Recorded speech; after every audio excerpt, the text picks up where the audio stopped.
Alright guys, so we're a few days later because I've been a bit slack on working the S13 at all. Went out to a drift day yesterday just for a wee watchy in. So I've just adjusted the door level up so you can see how they match now, and obviously so all I did here was I just took the guard off and those front 4 bolts to the body. Just a hint for anyone, whenever you're changing a door on a vehicle, if there is the possibility, which there's not on these S13s, always unbolt them from in here. I will show you on this CF, which is not possible on S13s, but you can take these pins here out and you can take it off that way. But if ever there's the possibility to, let's move this wheel. If ever you get the possibility to, instead of undoing them off those, undo them off those 2 bolts in there, because they are usually shouldered bolts, and then it will allow the door to go back. The door to go back into the exact same place as it was beforehand, so preventing the risk of winding out with door droopers or anything like that. So if the door lined up before and you have to take the door off and put a new door on, always do it from the door, not from the body. Saves a bit of time, saves a bit of effort. Not all cars have the shoulder bolts that allow it, but a lot of them do, so where possible, always do it that way, and it's not really much harder. No, you can still do it with a rattle gun or anything. Rear doors, you can make a door swap over down to as low as 3 minutes, depending on how easy the wiring is to get. And it makes it a lot easier, so when you put them back on, you can just grab your complete door, and you can just hook this latch back into there, and you can shut the door, and then you don't have to really have someone help you hold the door, because you can, you hold it, put one hand in here, put your other hand in there, lift the door into place, and then that makes getting to your bolts a hell of a lot easier. So, simple easy trick for you guys, just to ease that process up a bit. So, I hope some of you get some use out of these little things. I did strip and assemble for panel beating for 3.5 years. So while a lot of the stuff I do at home may look hoary, but I have cars I care about. I care about this car a lot. I care about that car under the cover a lot. This one here, when I first bought this car, it was only ever bought with the intention of it being a hill missile. I'm going to do some tidying up on it now, but that was never the plan. And the S13 is just a drift car, so while all the drivetrain and everything will be in there nicely, body panel tidiness isn't paramount to anything like that. But so it's just have a good solid drivetrain, good solid suspension, good solid steering. So they're the main plans for that. Alright, so I've got the cards jacked up. The tank is just sitting on the jack at the moment, so I'm just going to get the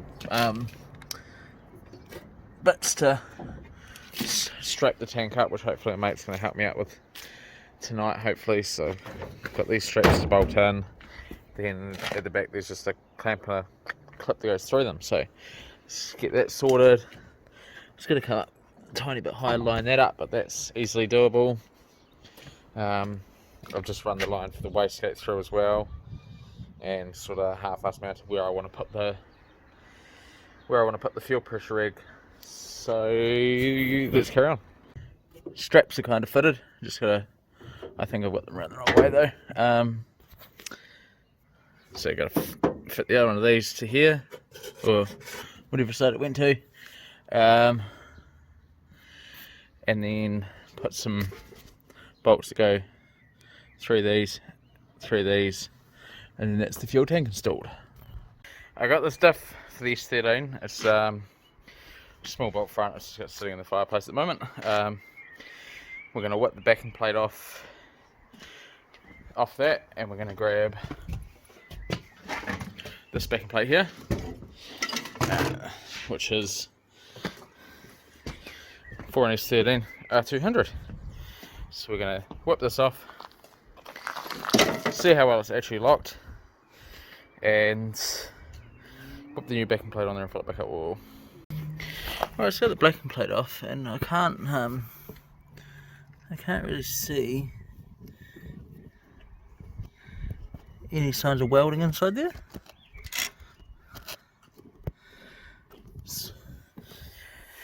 But it's still, I don't know, maybe it's two-way. Don't know. Let's put the backing plate on there and buff it in the S13. It definitely feels locked. So there's no slot axle. You can't hold one and even remotely try to spin the other one. So that leaves me with it. It's either some way locked or a two-way, but we'll stick in the S13 and see how it goes anyway. So we've got all our bolts on now with our 4-bolt backing plates. We're just gonna get them all zip down.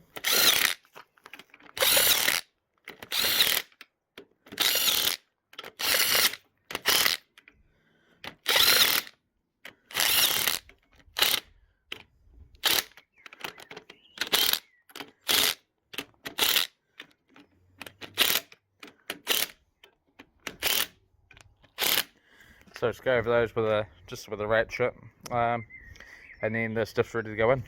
Through, just our intercooler needs to be mounted in behind here, so it's going to be a matter of making some shit up to go in there, maybe borrowing a welder or taking the car to Robbie's and welding it up. Obviously I have to talk to Robbie first, see when he's got some free time and stuff.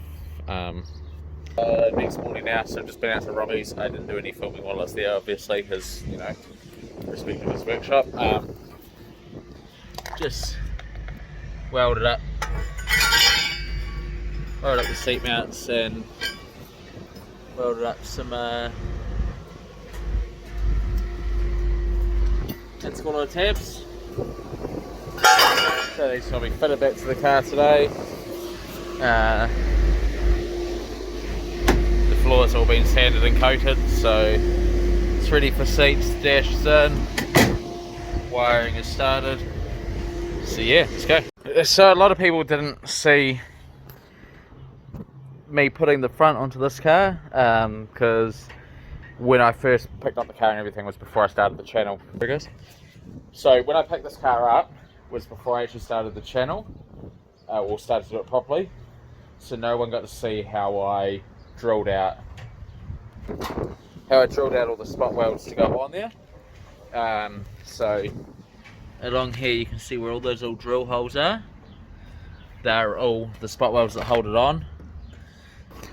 This motor we were having boost creep issues with when it was in the R32, just due to the size of the wastegate. So I bought this big Chinese stangalang, and that's just going to go there, so we're not going to run the original 38 down there anymore.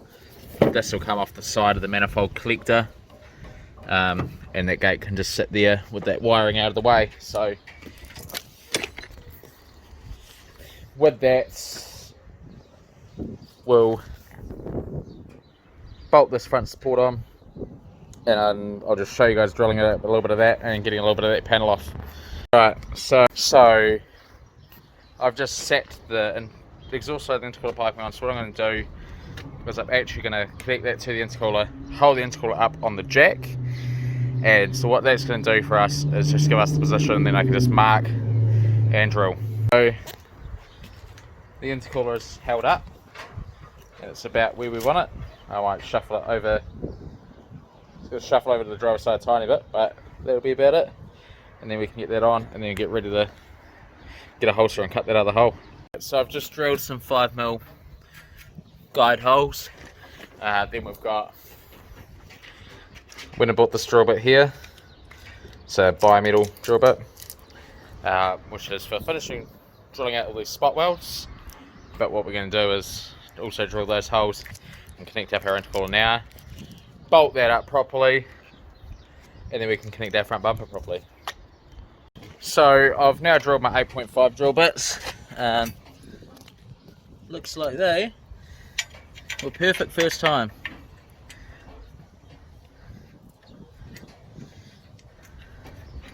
These bolt holes, both of them, look at that. Right, first time, mate. So just, yes, bolt these in now. So yeah, bolt these in now. One.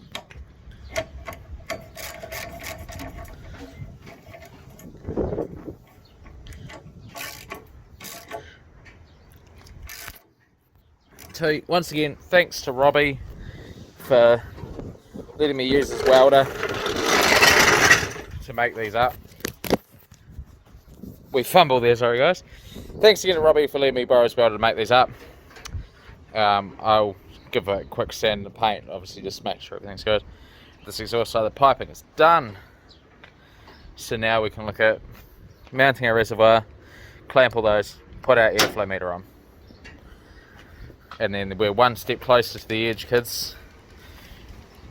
Drill that hole in there, we can connect that side of the pipe out, then the piping's done, and we're on to radiator after that. How good?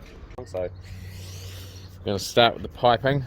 This one here I'm going to have to get a hole saw, so we're going to make the most out of where that's slightly hacked. This pipe's going to go down because we're still running the original piping from the skyline, so we're just going to work out getting that pipe down there.